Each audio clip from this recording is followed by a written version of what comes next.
You must know that. You know what is remarkable? Time for worship. Invite the person to church.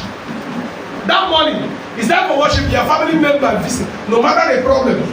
Some of you were here when my mom died. That Sunday morning, I went to church comfortably well. That day, when I went to my village that day to preach, and they gave me teaching I taught, and this sermon, that morning she died, very comfortable. My daddy was in the church looking at me. I met an elder and said, see what happened. Don't talk about it after service. After worship, comfortably well, before I call the elder, because I don't know how to break the news. Before we call that, I broke the news to him. That was the whole thing. You must be focused. You must say because your family friend comes, your member, this happened. I don't think that sickness have made me not to go to church. There was time I had rheumatism in my leg. I cannot rheumatism in my leg. I cannot wear shoes. I can't even wear slippers. I can't even wear. Let's look at what are the procedure. I talk about how do you enter. One thing again, procedure of entering the kingdom. I talk about how do you enter. One thing again, procedure of entering the kingdom. I talk about how do you enter. One thing again, procedure of entering the kingdom. I talk about how do you enter. One thing again, procedure of entering the kingdom of God. We say everyone must be born again. You are baptized. If you are not baptized, and that is the part of man. We only give what God room to come into our heart, and we are baptized. That is only the room. After that, what happened? You now play your own. And your righteousness must surpass that of the world. Surpass that of the world. What do we mean by this? Legalize righteousness. Show man's righteousness. Maybe you are asked to sweep the church, you come and sweep it. Let people not say, I am doing. Make it not be say, people not say. You do it out of compulsion. You also reap sparingly, and he who sows bountifully will also reap bountifully. Go ahead.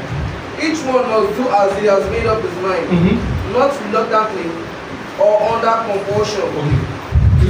Gather people. I was discussing. You saw what happened in this compound one day.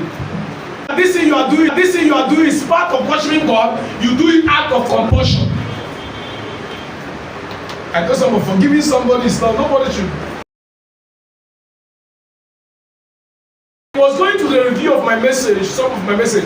I saw a message I preached in the church, the categories of sin. Go back to online, listen to that message.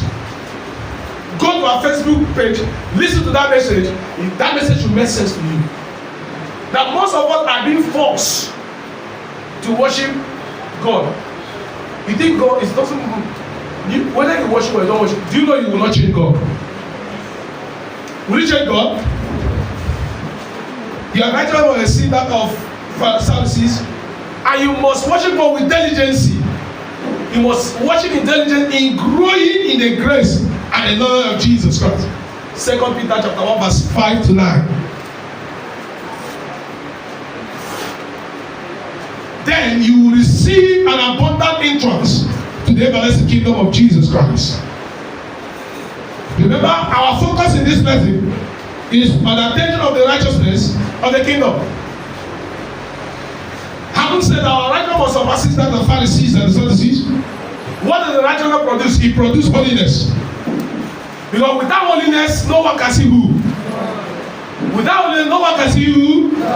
That is the question you ask yourself. If Brother Karika will force me to go into sin, I go into sin. Probably I hope to see God.